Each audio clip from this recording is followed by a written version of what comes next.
Hi everybody, my name is Jacquanette Krause and this is my presentation on Enheduanna. So Enheduanna was born around 2300 BCE in Mesopotamia. She was the daughter of King Sargon of Akkad, and there is a little bit of debate about who her mother was. But her father placed her in the role of En, or High Priestess, and many think it was a political choice, but either way, his choice to place Enheduanna in her role is most likely the reason why we know of her today. Enheduanna was a poet and an early astronomer, but most importantly, Enheduanna was the first human to ever sign her name to her work. Because of this, Enheduanna is considered the first poet and author. Enheduanna's likeness was found in 1927 in a temple dedicated to the moon god Nana.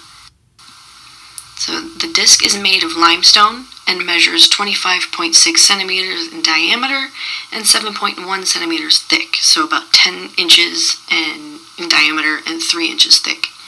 Enheduanna is the tallest figure in the middle, and you can see that she's kind of breaking out of the frame there, and that's very meaningful in the art world. She's the tallest figure in the middle, and she's wearing a wool robe of kanakis, I think it's pronounced. She has 3 braids lying across her chest, and she wears a scarf diadem. So it's a little worn.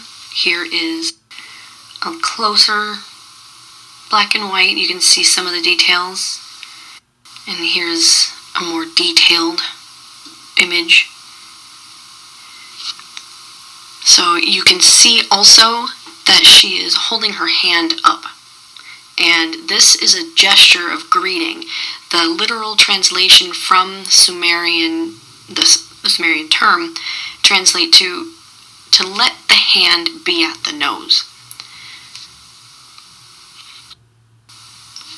So numbers were very important in early Mesopotamia. They weren't mathematical as we know them today, but instead they were more mystical and linked to the gods. This is actually where we get our lucky number 7 from. It comes from their love and reverence for the number. There were 7 main gods: Anu, the god of sky; Enlil for air; Enki for water; Ninhursag for earth; Nana for moon; Utu for sun; and Inanna for the planet Venus. They were born of 7 primordial lords, and in a similar fashion to the later Greek gods, the 7 children gods overthrew their lord parents. So this image to the left is a very accurate estimation of the square root of 2, and it comes from around 1800 to 1600 BCE.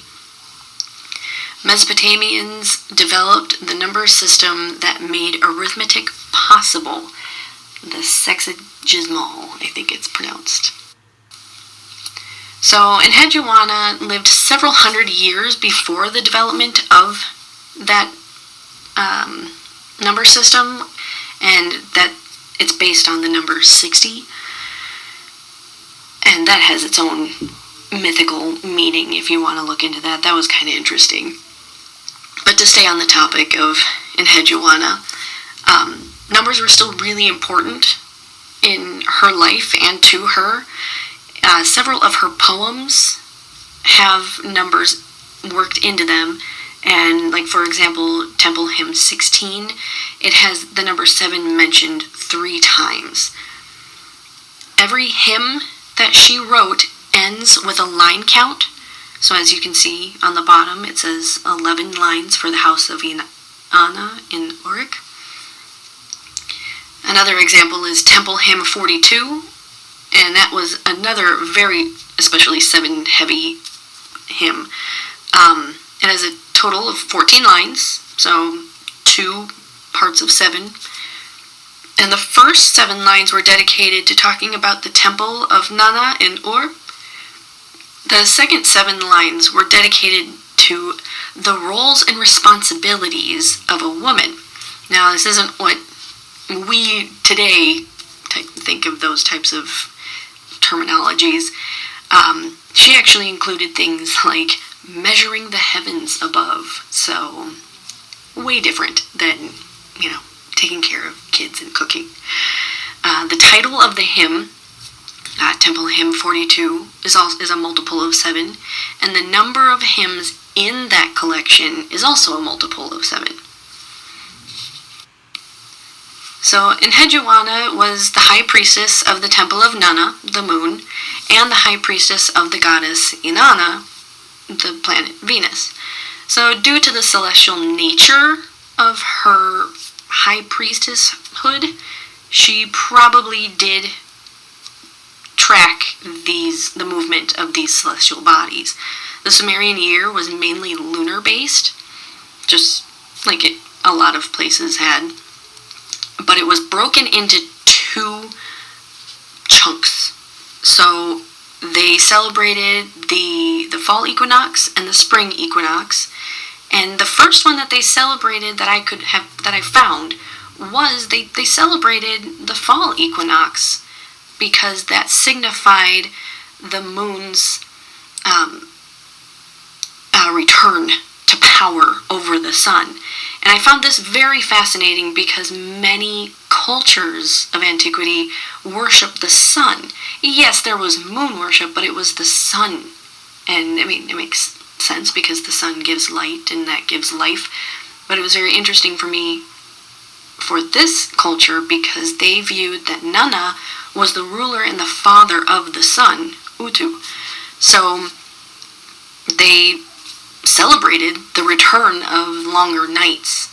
And then, they did worship the sun as well. So they had their vernal equinox celebrations.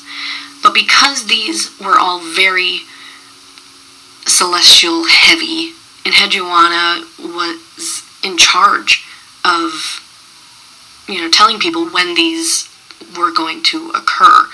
So she had to have some knowledge of astronomy, therefore making her an early astronomer.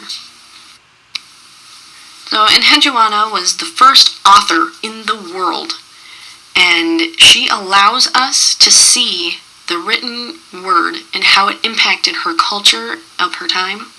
Her writing highlights the importance that numbers played in Mesopotamia and how they helped grow into the complex number system that eventually gave us arithmetic. And here's the bibliography. Thanks for listening, everybody.